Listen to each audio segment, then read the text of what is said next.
Cover up my feet. I'm not doing that again. I was on Wiki Feet. You were on Wiki Feet? No, I was not Wiki I wish. I've been waiting to get noticed. I feel like you've made this joke before. Joke? Oh, sorry. I feel like you've mentioned this on the podcast that you want to be on Wiki Feet before. I do. I don't remember if I've kept it in. I've also said it in my personal life. Yeah, that's true. You also did just write it across your forehead once when you walked through central London. Better foot. Some people into that. Dirtier the better. You know, pretty feet or dirty feet? Me Mm-hmm. personally, clean feet would be nice. You don't mind a little dirt?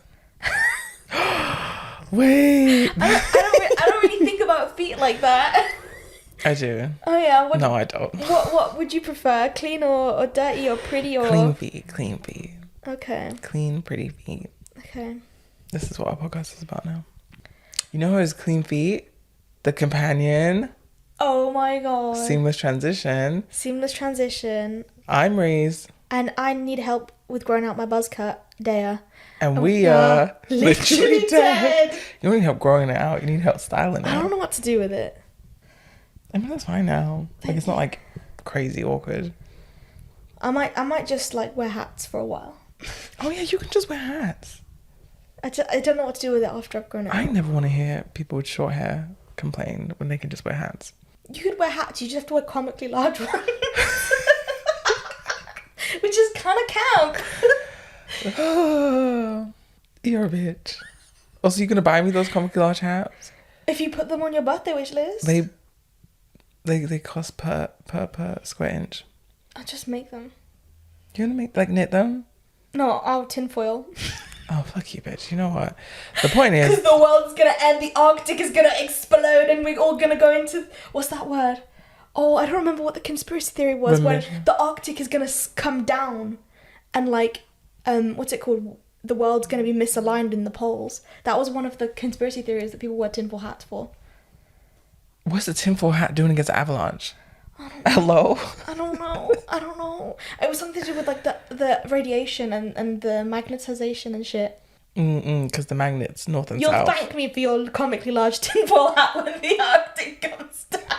Well, until then, The Companion. The Companion. Yeah, you chose this movie. I did because I hadn't seen it and I was like, I did want to see it at some point. I forgot it came out because it came out so early in 2025 that I just like missed it because the poster didn't engage me at all because it's just like a gorgeous woman's face and I'm like, you don't like gorgeous women? I do, but like she wasn't doing anything. She was just looking into the distance with the word companion on it and I was like, what is this? Like, okay, so if you're a gorgeous lady out there with an interest in Dea, make sure you are doing something, not just staring off into the distance. You don't like a pretty bitch staring off doing nothing? No, what am I supposed to get? No, because if it's about a movie, right, and it's just a picture of a face and then the title, like, that doesn't help me Okay, figure how'd you out... feel about the Mona Lisa? It's just a picture. Of a pretty bitch doing nothing. Pretty subjective. Yeah? Oh, I don't know who she is. Sorry, I don't know why I got offended. I don't know who she is. She's not my friend. Yeah, but there's so many movie posters that do so many interesting things. And so my eye is not going to be drawn to one with just another gorgeous actress staring off into the distance. Mm-hmm. As much as, you know, like, they're all gorgeous and they're all lovely and I'm sure, like, you know, they're very talented. But I don't know what the movie's about from this one poster. Wow. And I never saw any trailers for it either. I only saw the poster. We know now. And speaking of... Let's just do... I just like doing transitions. And speaking of...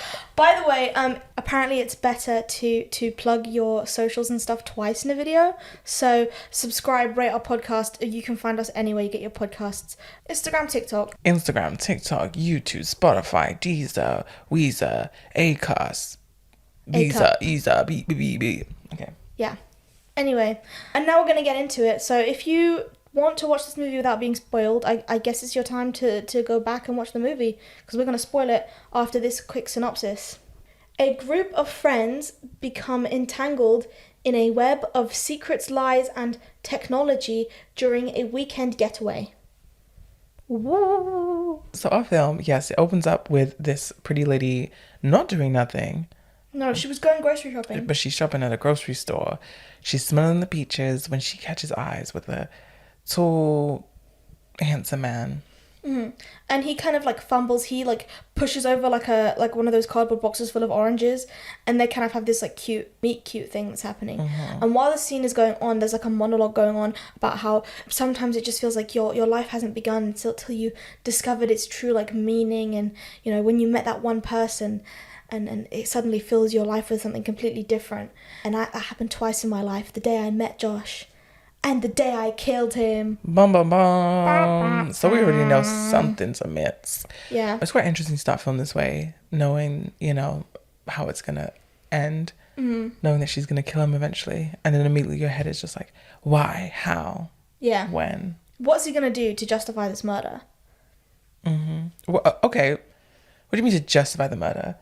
You think murder's always justified? Listen, I don't think murder's always justified, but I think that if you've announced a murder at the beginning of a 90-minute movie, it's gonna have a reason because you need to fill out that runtime. Okay, what if... Otherwise, it's just like, I love to murder people, and then she murders the guy, and then that's it. Okay, what if the film was that she was actually a serial killer who goes and finds guys, start dating them, and kills them? That would be a completely different movie, but yeah. Well, yeah, but like, it could have the same opening. I guess it could have the same opening, but then she would have, why is this guy special? That would be the reason behind it, you know? And then she does it to loads of different guys. But then this gives her life meaning. Okay, you said justify. You didn't say reason. You said justify. Justify and reason, aren't they similar? No. Okay.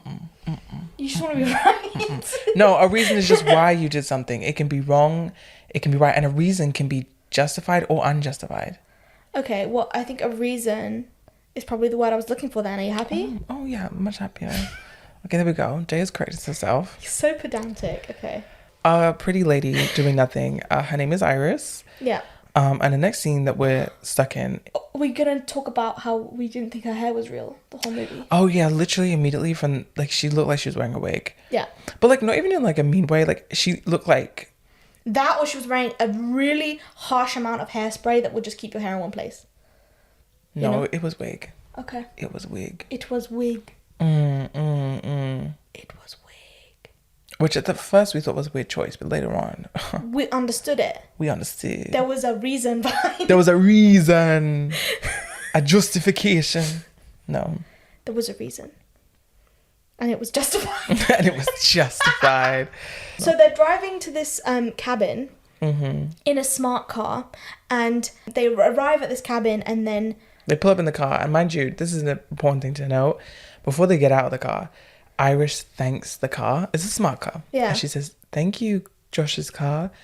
And then she looks over at Josh expectantly, and he goes, "Oh, thank you, car. thank you, car." Yeah. Very weird. As they approach the building, Iris has a bit of an anxiety moment. She's like, "Oh, all your friends hate me. They're all gonna hate me. I always do the wrong thing, blah, blah, blah." He's like, "Why are you doing this now?" And he's just like, "No, don't worry." Like, you know what I mean? He's like, "All you have to do is smile and be happy. They don't hate you. They don't hate you. Cat does. Cat does. But yeah, but she hates everybody." Period. Just also not true. Which we learn about Cat, I feel. We'll see. But they open, they knock on the door. Kat answers. She speaks to Josh. Yeah. And she keeps eye contact with him. And she sort of refuses to look at Iris. And Iris starts to deflate and sort of feel like non-human. She hugs Josh, and then Iris sort of goes for a hug, but isn't even acknowledged. Yeah. Until Josh brings attention to Iris. And Kat finally looks at her and says, "Oh, Nice to see you." hi, nice to see you." And then Iris is like, "Oh, thank you so much for inviting me, blah, blah, blah." And she's just like, "Yeah." Yeah, sure. Okay. Oh, I hate interactions like that. Like, in general, like in Yeah. real life and stuff. Yeah, I hate like socializing with someone when actually, let me get real. I hate socializing people when you know that they don't want to socialize with you. Yeah. But especially so when you also don't want to socialize with them. Yeah. Because then it's like, I feel like they're like, "Oh, yeah, oh, cute. But okay." But I'm like, I don't want to talk to you either. But this person's blowing up their ego, thinking that like I'm like trying so hard to talk to them when they don't want to talk to me. I'm like, I don't want to talk to you either. No, I get that, especially when they think they're better than you, and so they act like...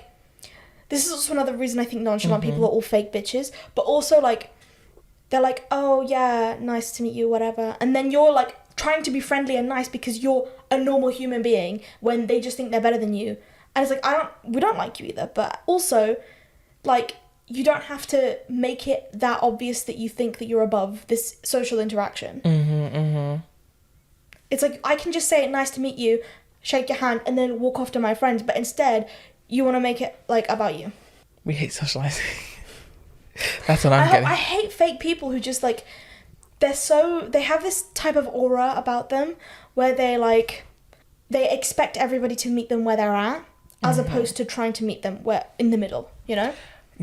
I hate the kind of person, and I don't hold anything against them because I know some of these people, and some of them genuinely are just like super extroverts. But I do sometimes hate the kind of person where they're everyone's friend, but no one's their friend. You know? Oh, I hate those people. Like, because they're so out there and like, oh my God, yeah, but like besties. Like, you see them at an event or a party and they're super social and like engaging to you. But at the end of the day, like, it's like one-sided. It's like everyone loves that person. Like, oh my God, I love Sarah. She's so, you know, and you can fun. just tell there's an off vibe about them, but you can't say anything until like 2 years later when everyone else has discovered that they're a bitch. Yeah. Oh, not us being empaths. I'm actually an empath. And when a narcissist walks in the room, I get a headache. I'm an empath and I can feel that on you. Okay, you know, last thing I'll say. People who say that they're empaths, I truly believe that they are just narcissists. I think they just want attention. Because at the end of the day, most people have some capacity to feel for others. Yeah. It's called empathy, girl. It's called sympathy. And I just think that empaths are people who feel that and think that it's special or different. Yeah. And it's just not. It's just not. You're doing it for a YouTube video. I don't think empaths, like if you claim to be an empath in real life, I will laugh in your face, right? Mm-hmm. And I think that maybe some empaths would be afraid of that, and I think they would literally just do that for online content. It's like when men in their 30s take shrooms and they realise that other people have feelings. and then you're like, I realised this when I was 14. What are you doing? It's like, yeah, turn me into an empath. You mean a human being with a heart and a soul. You're developed emotionally. Crazy. Anyway, so they enter the house, and so then we establish the kind of group dynamic. So you've got Josh and Iris, then you have Kat and her boyfriend / sugar daddy, Sergey, who owns this cabin. And then you have a gay couple called Eli and Patrick. Mm-hmm. And Patrick is cooking at the moment. And Sergey is just kind of like, hello, how are you doing? I'm Roshan. I'd like to have friends over. And he's like much older than the rest of them, like at least 10 years older than them. Oh, 20. Yeah. And so we realise Kat's a sugar baby. They have a dinner conversation. Yeah, they're having a dinner conversation, and Patrick is discussing when he and Eli first met. And it was like a Halloween party.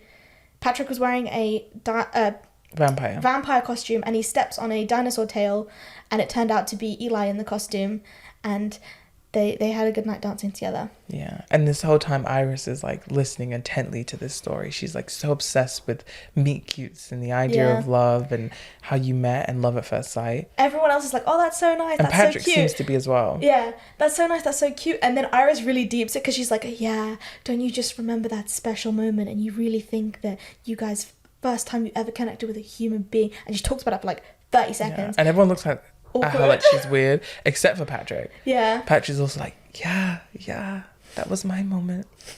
She was getting a bit dramatic. Anyway, then they put on some music. They started dancing. They dance a bit. And then Iris got really jealous because Kat was dancing with Josh and they were sort of like swapping secret words together. Yeah. And so she pulls Josh over and is like, dance with me. Yeah. And at one point, the two girls, they're on the couch and Iris goes to Kat like, oh, do you not like me, Kat? And Kat goes, I just don't like the concept of you because you make me replaceable. You make me feel replaceable. And this is when I clocked what the twist of the movie was going to be. Can I say it? I guess because I did say there were spoiler warnings. Yeah. Iris is an android.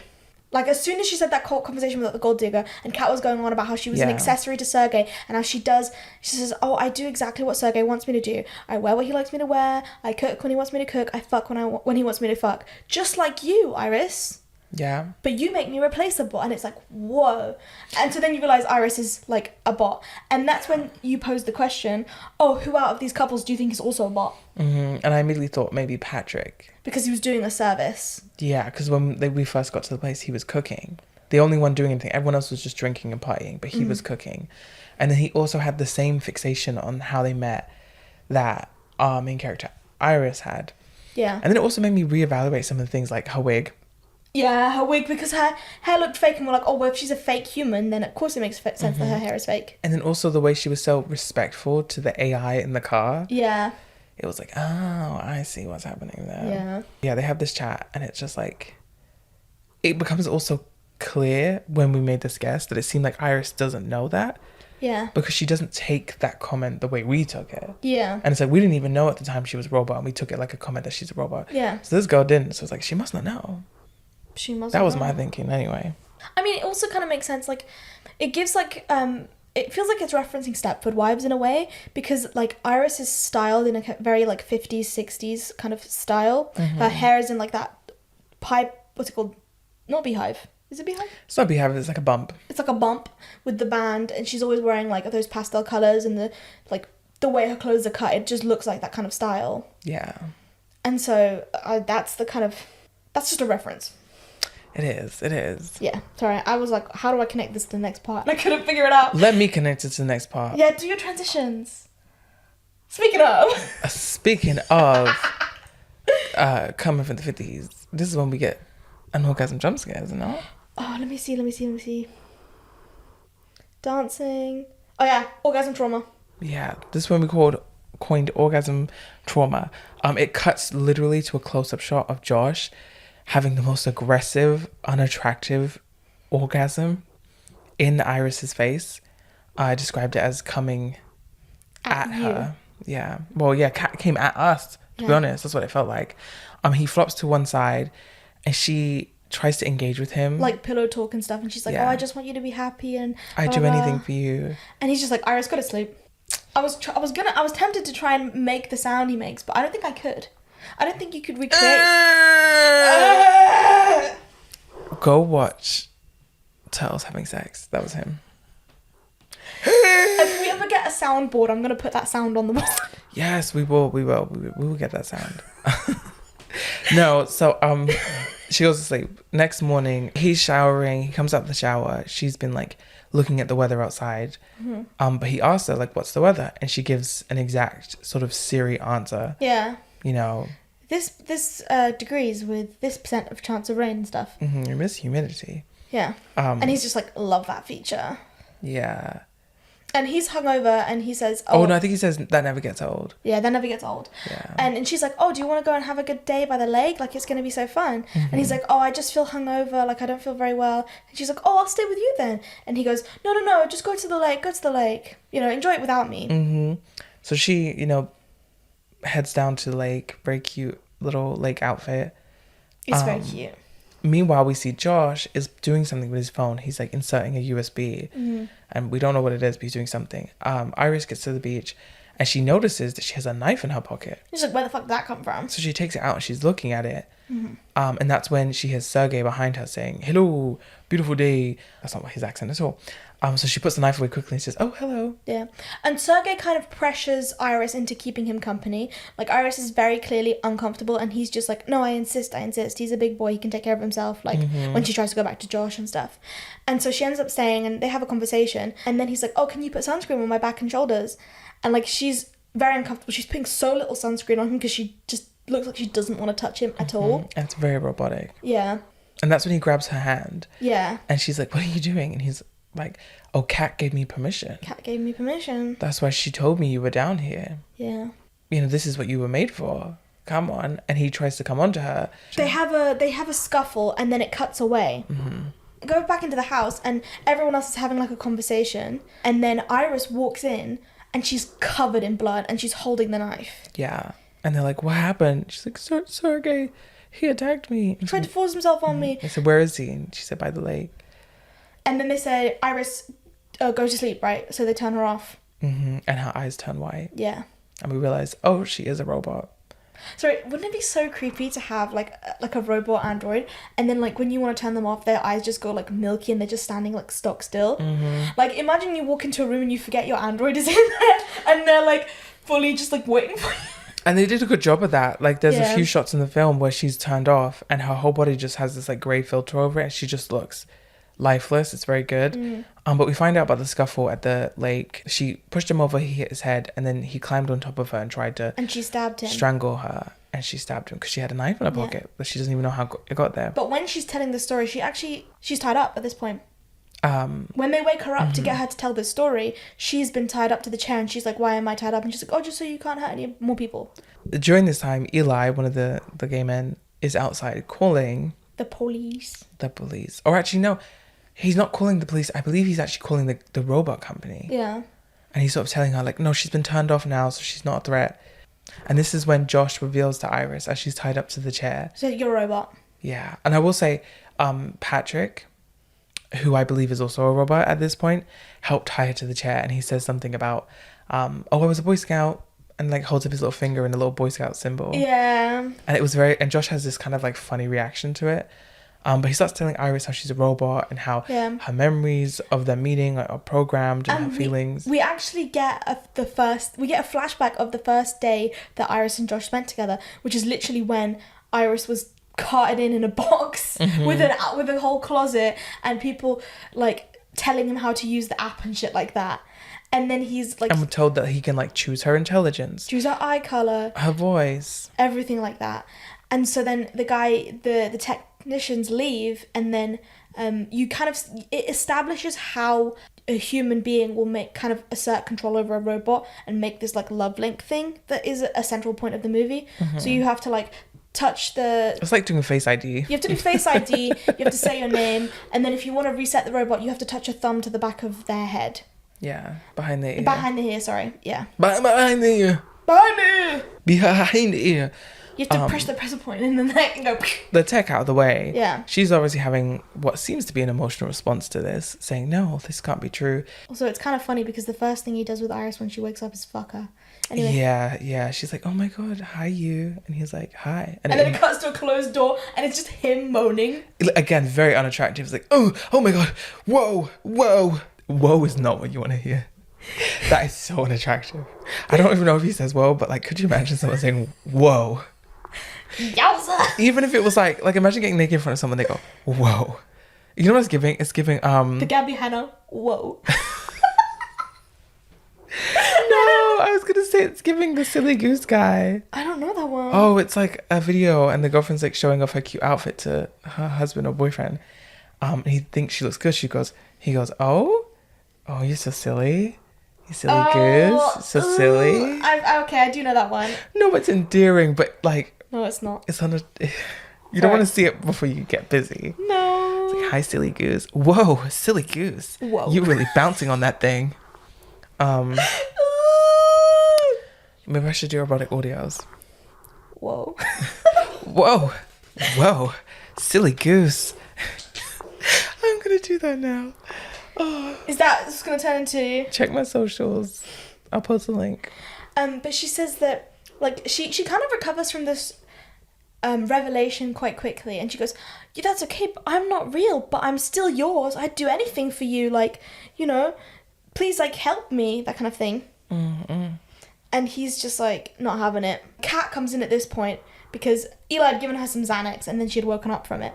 Yeah. And she's sort of like telling him off, like, why are you speaking to her? Like why isn't she like dismantled already, essentially? So they sort of argue out of the room, but they leave Iris awake. Yeah. And she sees the knife on the floor where she dropped it. So she starts hobbling towards it. And this is also, during Kat and Josh's private chat, this is also when the audience learns that Sergei's death was planned. And that Kat and Josh had instigated this thing. It was Josh had put the knife in her pocket and modded her, essentially, to up her aggression level. When we saw him putting the USB into his phone, that's how he was doing it. Because we find out the phone is how he controls her. Yes. Or sort of adjusts her settings. And Kat was the one who had told Josh about how much money he had. And arranged this whole, like, weekend. They wanted to blame it on a malfunctioning robot. When he leaves the room with Kat and goes back into the main room, he sees Iris, who has just about freed her hands, and punches him in the throat. Kat comes in freaked out, and Iris says essentially bare essential first aid advice that she clearly gives him medical advice. Clearly comes from like a fucking ChatGPT. Yeah. I mean, it was accurate, just like that was the vibe. Yeah. And then she runs out the door. But obviously they realize she still has the modded tech on her. And if they can't reset her, which would obviously like remove the bugs, then when they search her, you know, robot body, when they finally find it, they'll know that he's the one that led to Sergei's death. Yeah. So they have to hunt her down. And so she's running through the forest and she kind of runs to this clearing and she investigates the phone, doesn't she? Mm-hmm.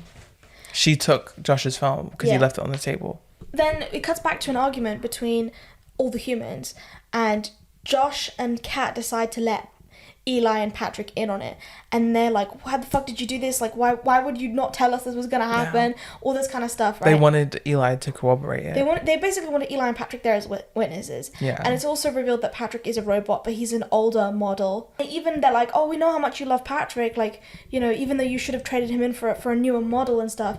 And he's like, "Are you robo-shaming me? Are you robo-shaming me? Like, not the time, honey." Oh, you know what? Here's a question. Okay. Would you have one of these robot companions? Would I have one of these robots? I would hope a real person would love me enough so that I wouldn't need a robot. But would you? I think if I get to 45 and I'm still a virgin, yeah, probably. So this is the part where Iris, she investigates Josh's phone and she sees the app that she's controlled by. Mm-hmm. She experiments with lots of different things, her voice, the language settings, and even her eye colour. And then she sees the intelligence bar. And he set her to 40% intelligence. Yeah. Mind you, 0% was described as a mindless drone, and 100% was described as like an Ivy League sort of like Ivy alumni. League grad, yeah. Yeah.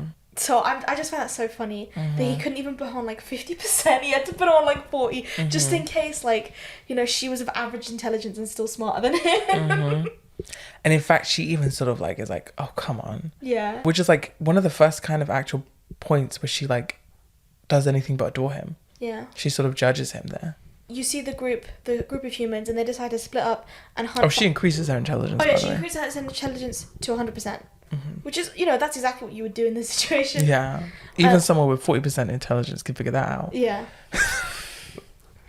And so the group of humans, they decide to split up and search for Iris in the woods. And so Patrick and Eli go off in one direction, and Kat and Josh go in another direction.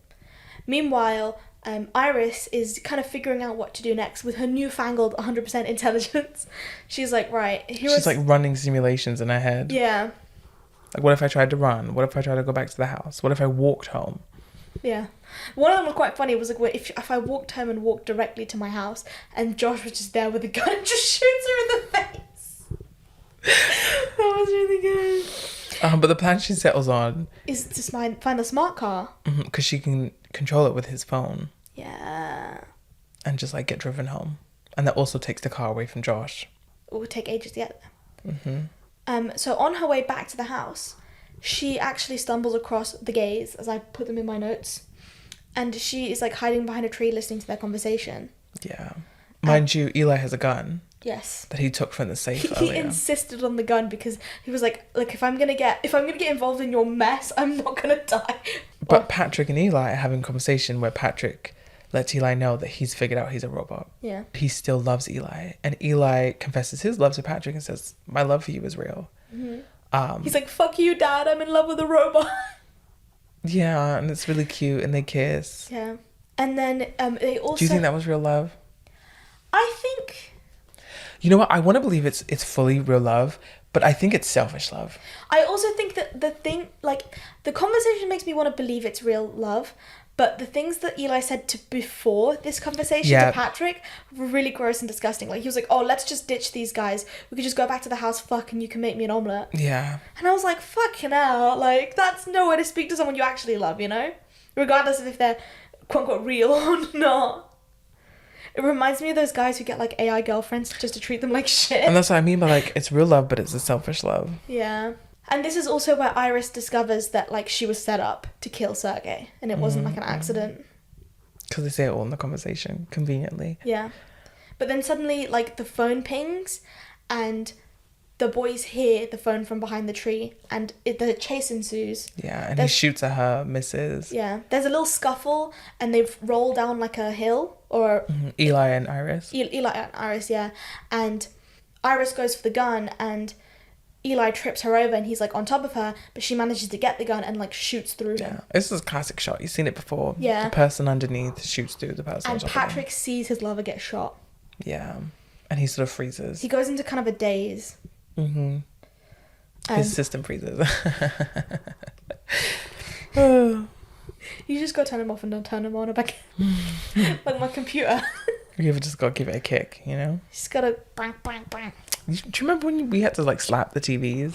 Yeah, because because I saw TikTok about this recently. Apparently it's something to do with like signals that are not being sent from the like electrics to the screen. And so actually hitting it was actually a maintenance technique. Wow. I know, it's weird. Yeah. Because it worked. It did, yeah. Just like bapping on the top and it would work. I kind of miss those TVs, weirdly enough. My grandmother still has, I'm sure, at least 2. Fair. Yeah. We got rid of all of our big box TVs. Oh, they were dangerous though when you think about it. Because I have had one fall on me before. It could kill you. I don't think I've had it fall on me properly. I think it's fell on my foot or something before. Fair. I mean, the little square ones are fine. Yeah. But it's when you got the bigger TVs because they were just as huge in the back and they were so heavy. Well, yeah, because we had that as our living room TV for the longest time. I remember the day it got switched as well, and I was like, no, I want to like watch my SpongeBob uninterrupted. And at one point, my dad was connecting, and both TVs were connected at the same time, and I was looking between SpongeBob on the old TV and the new TV, and I was like, goodbye, bitch, I'm with the new TV. Sorry, that's so sad. That's like a moment in a book. What a generational moment to have both TVs side by side playing the same thing and looking back and forth at the change. It was only for like 10 seconds they were both connected. And your life was never the same. And my life was never the same. So Day, you became a slave to the screen. I have been a slave to the screen for a very long time. I was born a slave to the screen. I had an iPad in the womb. You had an iPad in the womb? Mm-hmm. I was a film bro in the womb. I was already drawing up my letterboxd. There's a 4 out of 5 kicks. Yeah. I was like, fuck, I can't wait to get out of this womb so I can watch some better movies than Yeah. what my mum did. Yeah, I can imagine your mother watching stuff like, she just keeps kicking. What's going on? Oh my God. I don't know what she got against this. It's The Godfather. I hate The Godfather. I don't mind The Godfather. I think it's objectively good. Okay, actually, you know what? I do like The Godfather. You were just trying to do the Family Guy reference, weren't you? No. Okay. I don't like The Godfather, but it's for personal reasons. Like, I just think it's boring. But it is objectively well made. Yeah. So I don't know how I feel. I don't hate it, but I don't like it. Fair. You ever just not like something and it's just so personal and just selfish? Yeah, all the time. I just feel like we talk on here and we try to give like, you know, actual opinions and reasons, but I'm like, my reason is just that I was bored. And it's not for me. Yep. I love that for us. Speaking of films that are not for me, Companion. That was my best one. Okay, well, you should have used that at the end. Ah. So, Patrick witnesses his lover's death and Iris runs off, right? Mm-hmm. Mm-hmm. But because of the gunshots ringing out, Kat and Josh run towards the scuffle and Josh chases after Iris. Iris gets to the smart car and she's trying to drive away, but her voice isn't recognised by the car, and so she's modding her voice to sound like Josh's. Meanwhile, he is outside the car bashing in the window with a rock. And she finally manages to get away, and she does drive away for a little bit. She was doing voice training. Yeah. Drive home. Drive home. Drive home. Drive home. Drive home. Oh. Drive home. It's very musical at the end. Drive home. Drive home. That was you. Drive home. Drive home. Drive home.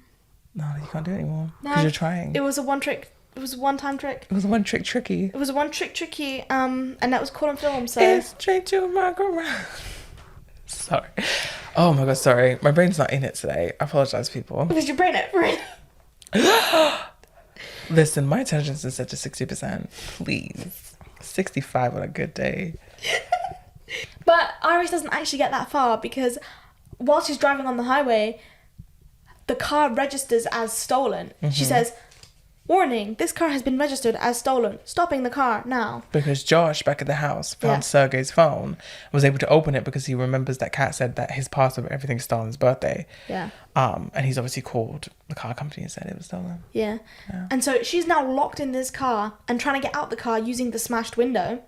Meanwhile, But it's like break-proof glass. Yeah. Meanwhile, a police officer has pulled up and is watching her from getting out of this car, covered in blood, dirt, mud, and like glass. Mind you, with that, can I just say he passes this woman with all those descriptors, and he goes, that was the reaction.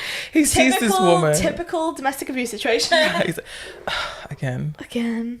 Not another one. Why are all these women driving out of Sergei's house? Why are all these covered in women blood? victims? What is it with women and being victims? Why does it seem that we have this like mass case of women all over the world just being victims? What is wrong with them? Why don't they just be perpetrators like a normal person? Like, I'm not saying all women, but most. Just being victims. Just being victimized. Like, I don't understand. Why do they keep choosing this? And so she gets out the car, but she changes her settings to German, so because she can't lie. And that's important. The robots cannot. It's in their program. They cannot lie. And so he's trying to talk to her, and she's just like responding in German, but in complete honesty. Yeah. She's like, I killed a guy, and now I'm trying to run away because they're trying to reset me because I am a robot. He hears Sergei, and he's like, "Oh, you coming from Sergei?" And he's like, "Yeah, I'm coming from Sergei's house." He's like, "I always knew that guy was into some crazy shit." To a woman covered in blood with no shoes. How is he doing? And she's just like, "He is dead," like in German, you know. He's dead. That's why I imagine German saying. He's like, oh, okay. Where are you coming from? And then he recognizes the word house, and he's like, "Oh, you're coming from Sergei's house. Mm-hmm. Let me give you a ride back." Mm-hmm. Meanwhile, and she's like, no. And she's resisting, right? And he ends up cuffing her. Meanwhile, in the background, you can see a figure approaching rapidly, and it's Patrick. Yes, from the distance, walking closer and closer. We are actually shown why this happens in real time, but we just didn't say it. Essentially, Josh takes Eli's thumb, resets Patrick, and then goes into Eli's phone and gains control of Patrick using the love link method. And now Patrick's in love with Josh. Yeah, and he thinks, and then it's so funny because we see the scene play out of the meet cute. But instead of with Eli, it's Josh, and they dance to like "Is Mallow Booth," which is very fun to have a nice like comedic like let off there. It's so fun. It is a very good scene. Well, suddenly it's Josh. But does he not mod? He mods Patrick as well to be. He puts his aggression at 100 like straight away, and like I don't know if he sets his intelligence to anything at all, but like he's just like go find Iris and bring her back here, and so here Iris is being arrested by the sheriff. Yeah. Who's like handcuffing her against the car. Yeah. Patrick approaching from the distance, and Iris is like in German trying to warn the sheriff, saying, "No, we have to go. Yeah. Look, we have to go." But it's too late. Patrick grabs the sheriff, pulls him away, and like strangles him. Well, actually punches him in the face until he's dead. He punches his face to death. It's quite gruesome. And Iris runs off, but Patrick gets the phone from the car and turns her off, so she sort of falls on her face. Well, does he not turn voice commands back on as well and uses Josh's voice to go back to sleep, or is that just me? No, he just turns her off with the phone. Oh yeah, so she just collapses. Yeah. And then he drives back and he opens the boot and takes Iris out, and he's like, "What did you do? Like, whose car is this?" says Kat. And he's like, "Oh, I think his name was like Hendrix, the cop." And he's like, where is the cop? In the boot. Yeah. So now they're realizing, oh shit, we have a dead Sergei, we have a dead Eli, and now we have a dead police officer. And Kat realizes we're not getting away with this. And Patrick is fucking dangerous. Mm-hmm. So she starts packing up her half of the money into a suitcase. And Josh is like, no, you can't leave yet. We have to sort this out. We have to this isn't over. And she's like, I'm not a robot. You can't control me. Yeah, which is interesting because you really start to see his true colors. Yeah. Because he says something about like, oh, you're just like all the women in my life. Yeah. And it's like, oh, okay. Because you do question at the beginning, what kind of man gets a sex robot? Yeah. And now you start to learn. Definitely. He's like, you can't leave like all the other women. And he says, Patrick, stop her. And he just stabs her in the gut. Yeah. Well, not actually in the back. But it comes out her gut. That's what I thought. Oh, does it? I thought it was like almost like in like. It's her abdomen, like her gut, right? I guess, but it was in the back. Yeah, from the back to her gut. Yeah. The back gut. You know the back gut? The back gut. I love a back gut. That's where I keep my dessert. Anyway. And she ends up sitting, like she stumbles over and sits next to where Iris is like sitting in her sleep mode. And she looks so grey and dead. Yeah, on the sofa where they had this conversation as well before about being replaceable and stuff. And I thought that was such like a poignant kind of thing where it was like the fake woman who has been turned off and then also the real woman who's just been murdered essentially because she does die on that sofa. But it was also just the point that this woman, like, her greatest fear was essentially like being like this robot, being replaceable, living the same life. As she says, like, I'm just like you. And now here she is, like, sat on level with that same robot. Yeah, the men have essentially taken her power and her life. And you know, after she's lived in, like, Sergei's control for so long, and she finally gets out of that only to be in Josh's, essentially. Yeah. And that's how she dies, which I think is quite sad. Now that I think about it, she was a major bitch, but she, like, I think... She's also a murderer. Yeah. She killed a man who had, like, a wife and pretty sure kids. Yeah. He was just an innocent farmer. It turned out, yeah. Because at one point we were like, oh, he's in the mafia. We were suspecting that Sergei was in the mafia. Well, also Josh implies it. Yeah, because Patrick asks Sergei what you do for a living, and Sergei goes, oh, fingers in many pots. My hands are not clean, right? And you're thinking, oh, this guy is like Russian mafia. Even the police officer earlier was like, I knew Sergei was up to no good. Some weird shit, right? Yeah. And then it turned out he was a sod farmer. Yeah. He was just some... He was a dirt Yeah. farmer. I mean, he was still cheating on his wife. He was still cheating on his wife. But, like, it was like, oh, this isn't some crazy human trafficking mobster. This is just a complex human being. This is just, like, you know, kind of like a dick husband farmer. Yeah. And you've just, like, murdered him for his millions. Yeah, Kat's a bitch. Kat's a bitch. But I think that misogyny had led her to this state, if that makes sense. We don't know why she ended up being her sugar baby to Sergei, and so it could have been because he was rich. Because it could have been for completely vapid reasons, but also I think a lot of sugar babies end up doing it because of like fear of poverty and stuff. Anyway, I don't think we can assume that. We can't assume it, no. But you know, I mean, like I don't think we should just say, oh look, like I don't think it's as black and white as she was a villain and he was a villain and this person was good and this person was bad in all the cases in this movie. You know. I agree, but at the same time, she is just a murderer. Yeah. And if the worst person in this whole film is Josh, and the second worst is Kat. Yeah, I get that definitely. Yeah, all the humans are flawed, which is kind of, you know, part of the point. Yeah, even Eli wasn't completely a nice guy either. Mm. I mean, he found out about the murder, and he had his chance to do better, but no, he wanted to get his share. He also tried to like get Patrick a cut as well, so that he would end up with more money. Yeah, he was like, "You mean shared between the four of us?" And they were like, "Oh, he doesn't count." Yeah, which again isn't because he actually cared about Patrick and saw him as like an individual person. It's because he realized that both shares would just be his. Yeah. Let's be honest. When Iris is woken up from her sleep mode, she is completely clean. All the bodies have been cleaned up. She's cuffed by Patrick. Yeah, she is cuffed to a dining room chair, sitting on the end of the dining room table, and Josh is at the opposite end, and Patrick is serving him like a gourmet style meal.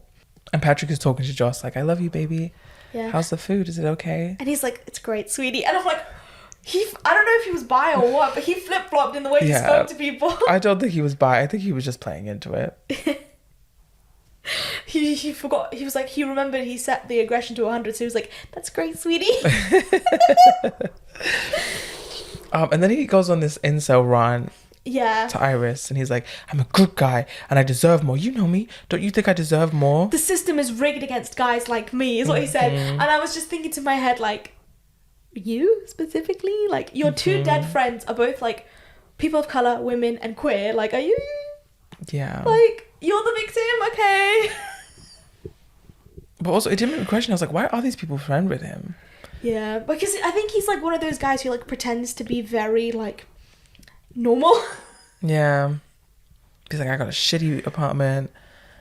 I just, to have like that attractive like of a friend who's also a woman of colour. Yeah. And then also have like a gay friend. Our gay friend's a little bit of a loser because obviously he's also got a sex bot. Yeah. But like, yeah, I'm like, damn. Why are you this much of a fucking cunt? Innit? How do cunts make friends like that? I don't know. And so then he's like, "Oh, you said that you felt pain before, right?" And so he commands her to lift her hand. Well, he turns down her intelligence to 0. Yeah. So she becomes a mindless drone. Yeah. Because she says some stuff like, "Oh, I hate you. You're nothing to me." Like. Yeah, she reads him for filth. She's like, "I do know you. And so I know that you love being a whiny little bitch and complaining about life is if you deserve more. And I have a below average dick. Yeah. She knows that now because she's got an Ivy graduate She brain. knows all the dick sizes now. She knows the statistics. Yeah. And so he turns down her intelligence, and then he says, oh, you said you could feel pain, right? And so he commands her to lift her hand up so it's level with the table, and he pushes the dinner candle so that her hand is right above it. Like, and he leaves her like that. He's burning her palm. Yeah. While he doesn't he take a call from Empathics or something? Yeah. The robot company. And so he even like leaves the table while she's like that. And then he just turns around nonchalantly and goes, Patrick, put out the fire, when her whole arm is like on fire. It's like blackened. Yeah. The plastic is like liquid. It looks really gross. Looks like it smells bad. Yeah, but it smells awful. I hate burnt plastic. I used to have one of those reusable like sandwich bags. But then in my studio flat at uni, I had an electric gas cooker, and sometimes, like, even though I could have sworn I turned it off, like, it was still, like, on, and I left the sandwich bag on top of it, and I burnt the plastic on it, so it was unusable once. Ooh. Do you know what is, now looking back on it, it's alarming that I managed to do that without setting a fire alarm off. Yeah. Because it was burning for a while. It wasn't, like, on fire, because it was just, like, smouldering, but still, I was like, what the fuck? I did that once with a colander. Wow. I did it with some kitchen roll as well. Yeah. But plastic is the worst. Yeah, plastic is so hard to go off. But I put the colander, I like drained whatever I was boiling. The stove was off, but it was an electric top. Yeah. And I put the colander down on the off stove that had been on a few minutes ago. So it was still hot. Not thinking. And it burnt the bottom of the colander. It was a plastic colander. No, so he hands a gun to Iris. And Patrick hands the gun because he can't even get off his ass to do that. Yeah. He's like, Patrick, hand her the gun. And Iris, take the gun. put it to your head and pulled the trigger. And she says no. She hesitates. Yeah. Which is weird because she's not only is her intelligence down to 0. This was, can I say, this was played in an interesting way. I don't know if it's direction necessary here or performance, but the idea is when he reduced her intelligence down to 0, that she now becomes dumb or has less access to information. Yeah. And yet it's played in almost a way, especially with the way her eyes like water, it's played in a way that she's almost like trapped inside. Like her intelligent self is still inside. It's less of watching it happen, but can't stop it. It's less of her her intelligence being being turned down, and more of her autonomy being turned down. Yeah, and I don't know how I feel about that. Because I don't know if it should have been played that way. I think maybe they could have put intelligent and autonomy as 2 separate settings, and it would have been so little to add to the actual movie and script, but it would have made it work a lot better, I think. Yeah, I think especially because I think the point here is supposed to be that like she's starting to gain autonomy. Yeah. And so it would be like, oh, there's still inside her autonomous self is fighting the lack of autonomy. And I think that like autonomy is more important when discussing like AI girlfriends, but also like feminism, which this movie is discussing, right? Like, because you like they use intelligence and autonomy interchangeably, and I don't think that works personally, because I'm sorry, even if you're dumb as shit, you should be allowed autonomy. Yeah. Like even if you're super dumb, you'll do what you want, you know? Like dumb people like run for president. Dumb people run for president and they win. Yeah. So like, or vote against your own rights. People will do it. People do it, but you know, like, even though people tell them not to, because they still have autonomy, sadly. But also, it's also a thing that's like specifically discussed like within like women feminism and like guardianship, essentially, because like the argument for so long was that women are too emotional and they're too dumb to make their own decisions, especially like financial decisions, right? And so by equating intelligence and autonomy, I think that movie kind of shoots itself in the foot in that sense, right? Yeah. Because the thing is, she was doing okay even at 40% intelligence, right? Yeah. But she just wasn't autonomous enough to run away or, you know, to do other things. Yeah. And then also when she moves up her intelligence to 100%. Yeah. And they try to display that by her running different scenarios.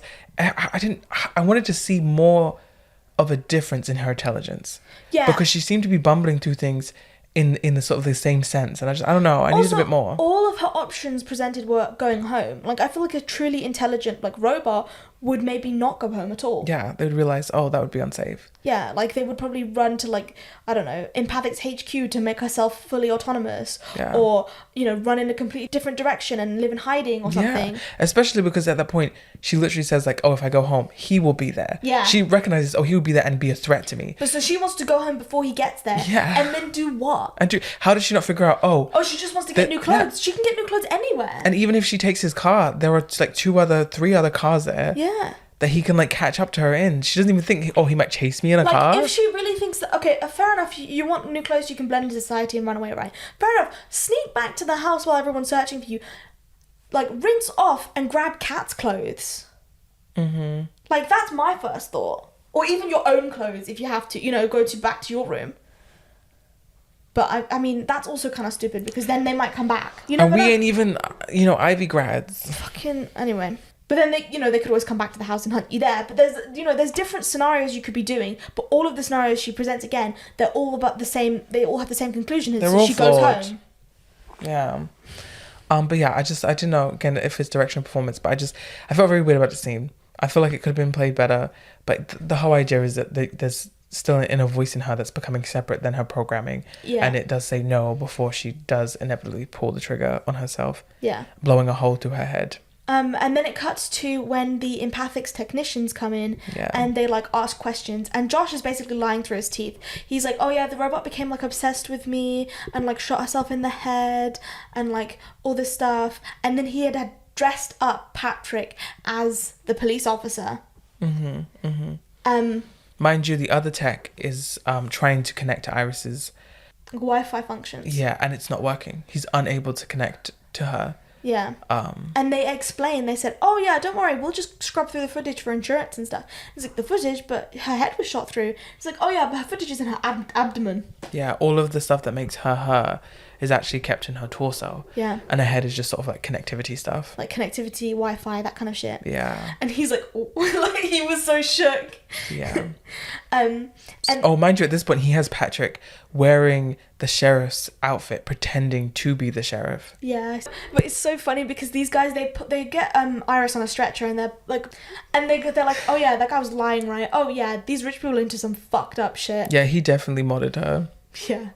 This guy's so fucked, like insurance is gonna get his ass and stuff like this, right? Which I find so funny because he made all this effort, and then had they not said, oh yeah, the footage is in the belly instead, he would have been like totally fucked by the system anyway. Yeah. But they said it. Yeah. So yeah, Patrick goes out to kill them because Josh sent him. Yeah.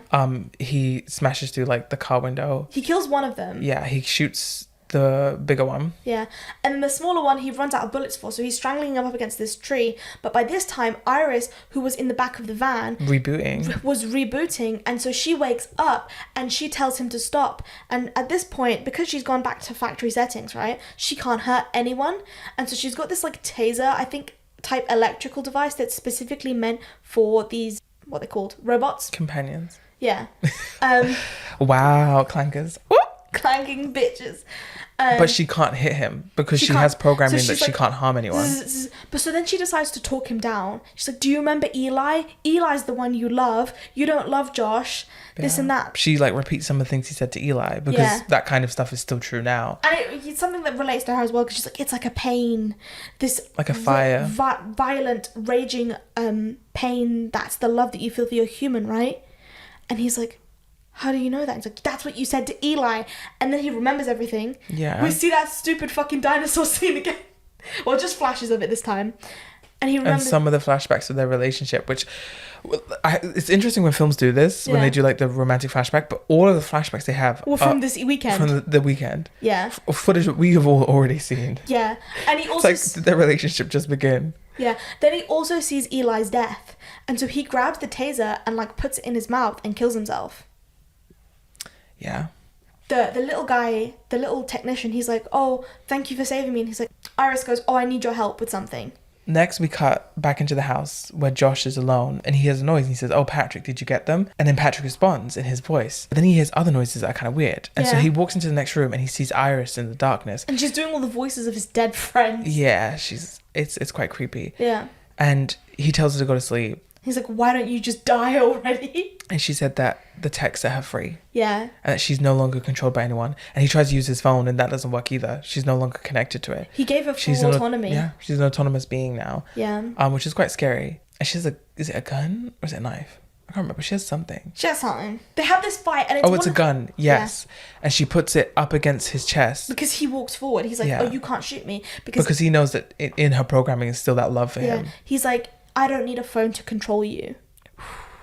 And there's this fight, and it's kind of like the regular like horror movie end fights where he just like throws her around essentially until they're both on the floor like grappling for stuff, right? And he's like, "Tell me that you need me. Tell me that you say it, even if you're lying." Smashing her head against the ground, and she can lie now, by the way. Yeah, and she can lie now, and she's like, "You're everything to me." And he's like, "That was so nice to hear, thank you." And then she stabs him in the head with a fucking electric corkscrew. It like pops. Yeah. Pops a cork on his temple. Think about that one. Crazy. Then we get a mini time skip. Well, she kind of like, it just goes through the days like after her freedom, right? She has a shower. She pulls off the like fake skin around her hand so that she can see her robot hand. She dresses how she wants to dress now. Yeah. In the rich house, obviously. Yeah. She drives away in like a fancy car. Oh, and she takes the money. She takes Sergei's car and the money. Yeah. And then and it's basically the same monologue from the beginning of the movie. Yeah, you never forget the day that you meet him and kill him, essentially. Yeah. And as she's driving away, she's next to a car where she sees essentially another robot and... It looks just like her. Yeah, and it's like a businessman. And it's obviously the same model. Yeah. And she sort of like smiles at her in a knowing and kind of like sarcastic way. And she waves her robot hand at her and the other woman looks at her like, what the fuck? Yeah. And then the movie ends. That was Companion. Whoa. I'm not even here, girl. I'm hallucinating. I'm a robot. I'm disconnecting. 1 second, let me just... I'm back. Did you reboot? You just have to hit his head a few times. So, like, we took a small break and we looked into who wrote and made this movie. And it was written and directed by the same guy called Drew Hancock. It was his, like, debut film. And for a debut, I think it's very good. Yeah. But I will say, because it was written and directed by a man, like, that's where there were these slight oversights. Even though I think you can tell he was very well-meaning, and he obviously very much believes in, like, women's autonomy. And what would you have said if it was a female writer? How would you explain the overlooked things? Well, that's very interesting. I think that maybe... Or are you just sexist? Well, there are some things that, like... You know what I mean? Straight people who are very stick to gender, right? They don't think about, right? And there are more things that they chose to focus on. So I think it's interesting. And I think maybe a female writer would have chosen to focus more on the autonomy aspect. Whereas he chose to focus more on the, like, AI replacing, like, real women aspect. Interesting, yeah. And I wonder... if it was a female writer, maybe, and the movie was exactly the same, maybe she had more of a fear of aging and being replaced by younger women, if that makes sense. Or women who can't get old. But because it's a male writer, maybe he just, like, again, it's that oversight of the autonomy and intelligence thing. But I think he was very well-meaning in the film. I think the beginning is kind of corny, like just some of the dialogue and stuff. Yeah. And it didn't, like, grip me from the beginning, but towards the end, I think it gets very good. I do like it. I liked it a lot more than I thought I would. We did check the poster again. I was wrong. She doesn't just look into the distance. Her eyes are white. I'm just blind. Yeah. I think it does have a lot to say about misogyny and AI and even loneliness in men and how they still feel entitled to, like, even a made-up woman's body. Yeah. But again, I think it just falls a little short because it's not going a little further with that, you know? Because at the end of the day, she just kills the guy and is free. Like, that doesn't change the fact that Patrick, who was also affected by, like, this same thing, ended up killing himself for his man. Or the amount of other, like, fuckbots that are out there that are still being, like, used in this manner and being abused.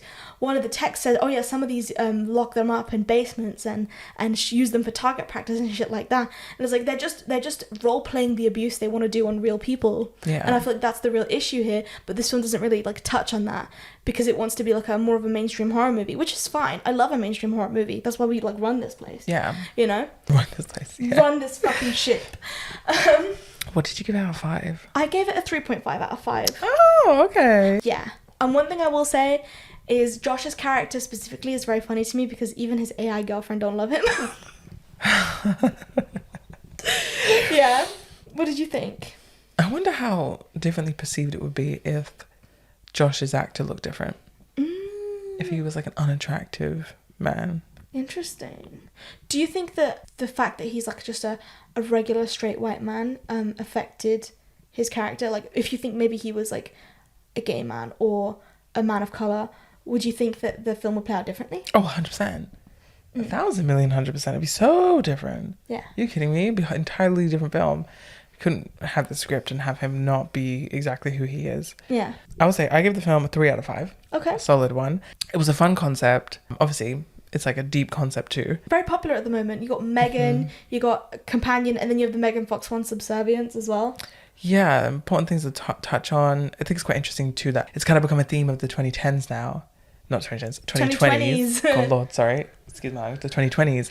This idea of incels. Yeah. We're really exploring incels, it seems. Or, just the idea of these loser men. Although actually, I think Josh does come under incel because he's involuntarily celibate, as in he wants to have a relationship with women, but they won't have relationships with him. Yeah. So he has a robot instead, which is basically just a glorified fleshlight. Well, until she gets her freedom, obviously. Yeah. So that's quite an interesting topic to explore. Love that. I will say the dialogue in the beginning, like you spoke about, is a little bit kitchen boring. Yeah. And on top of that, I still don't know how I feel at the moment about these self-contained horrors that do so much back and forth. Like Sissy, we did on our channel, is another similar film where it's like a cabin and the characters go to the woods, to the cabin, to the woods, to a different part of the woods, to the cabin, to the woods, to the cabin, to the car, to the woods, to the road, to the cabin. I recently watched both Influencer and then its sequel Influencers on Shudder, and they're very similar as well. I think it's the style at the moment to have very self-contained horrors. It's like the back and forth is what gets me. Yeah. It's fine to be in such a small area, but it's just, we just keep going back and forth and back and forth. And I don't know how I feel about that. I almost prefer it in something like Bodies, Bodies, where it's just inside one house, and yet they seem to make all of the locations feel different. And it's like we endlessly have like a new area to sort of explore. Whereas in films like this, I just feel like we've got like 5 different areas and we're just bouncing back and forth between them. Definitely, yeah. It just gets a bit much, especially when she they come from the woods in the car to the house, and then she's out by the lake, which is essentially in the woods, and then she's back in the house, and then she runs away into the woods, and then she's back at the house getting into the car, then she's out on the road in the woods, then she's back in the house, and it's just like, I don't know. Yeah. Especially because we're practically every time we're at the house, we're in the lounge. Yeah, we are. We don't go really that much into everyone's rooms and stuff. No, it's just the woods, the house, and the car, and those are all these relocations. Yeah. So that's my main thing. You want a movie that's got a little bit more like production design and cinema in it. Yeah, it just takes a bit more. That's why I brought up Bodies, because I think that's literally a horror film based just in one house.